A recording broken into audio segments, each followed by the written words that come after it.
ಬೆಳಗ್ಗೆ ಬಹಳ shocking news. ನನಗೆ ವಿಚಾರ ತಿಳಿದು ಹಿರಿಯ ನಾಯಕರು ಯಾವಾಗಲೂ ಕೂಡ ಪಾಸಿಟಿವ್ ಆಗಿ ಆಲೋಚನೆ ಮಾಡ್ತಿದ್ರು.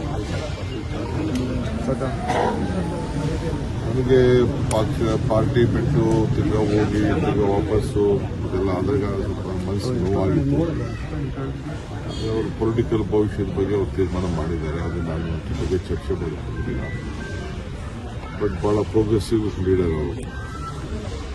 ಮೊನ್ನೆ ತಾನೇ ಆ ಚೀಫ್ ಮಿನಿಸ್ಟರು ಹೇಳ್ತಾ ಇದ್ರು, ಆಲ್ವೇಸ್ ಎಲ್ಲದಕ್ಕೂ ನಮಗೆ ಸಹಕಾರ ಕೊಟ್ಕೊಂಡು ಕೆಲಸ ಮಾಡ್ಕೊಂಡು ಹೇಳ್ತಾ ಇದ್ದಾರೆ ಅಂತ.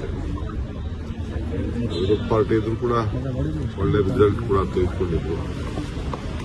ಇವತ್ತು ಅವರು ಡೆಪ್ಟಿ ಚೀಫ್ ಮಿನಿಸ್ಟರ್. ಸೊ ಇವತ್ತು ಅವರು ನಮ್ಮಿಂದ ದೂರ ಆಗಿದ್ದಾರೆ. ಅವರ ಆತ್ಮಕ್ಕೆ ಶಾಂತಿ ಸಿಗಲಿ, ಅವರೆಲ್ಲ ಕುಟುಂಬದ ಅನ್ಯಾಯಿಗಳಿಗೆಲ್ಲ ಏನು ದುಃಖವನ್ನು ಬರೆಸುವಂಥ ಶಕ್ತಿ ಸಿಗಲಿ. ಜೊತೆಗೆ ಇಲ್ಲೂ ಕೂಡ ಅವ್ರ ಕುಟುಂಬದವರು ನಮ್ಮ ಬೆಂಗಳೂರಿನಲ್ಲೂ ಕೂಡ ನೆಂಟಸ್ಥಾನ ಬೆಳೆಸಿದ್ದಾರೆ. ನಿನ್ನೆ ತಾನೇ ಅವ್ರು ಬೀಗರನ್ನು ಭೇಟಿ ಮಾಡಿದ್ದಾರೆ. ಆ ಥರ ನನಗೆ ಗೊತ್ತಿಲ್ಲ ಏನಾಗ್ತದೆ ಅಂತ. ನಾವೆಲ್ಲ ರಾಜಕಾರಣಿಗಳು ಬಹಳ ಹುಷಾರಾಗಿರ್ಬೇಕು. ಚಿಕ್ಕ ಚಿಕ್ಕ ಬೆಂಗಳೂರಲ್ಲಿ ಪ್ರಯಾಣ ಮಾಡುವಾಗ ಬಹಳ ಹುಷಾರಾಗಿರ್ಬೇಕು. ಅನೇಕ ನಾಯಕರುಗಳನ್ನು ನಾವು ಕರ್ಕೊಂಡಿದ್ದೇವೆ. ಸ್ಪೀಕರ್ ಆಗಿದ್ದವರು, ಸಿಆರ್ ಅವರು, ಬಹಳ ಜನ ನಮ್ಮ ಪೈಲಟ್ ಎಲ್ಲ ಕೂಡ ನಾವು ಕರ್ಕೊಂಡಿದ್ದೇವೆ. ಹುಷಾರಾಗಿರಬೇಕು ಅಂತ ನಾನು ಭಾವಿಸ್ತೀನಿ. ತಾಂತ್ರಿಕ ದೋಷ ಅಂತಾರೆ. ನನಗೇನ್ರಿ ಗೊತ್ತು. ನನಗೆ ಬಂದಿರೋ ಮೆಸೇಜ್ ಏನಿದೆ ನನಗೆ ಇಮಿಡಿಯೇಟ್ ಫೋನ್ ಮಾಡಿ ನನಗೆ ಹೇಳಿದ್ರು.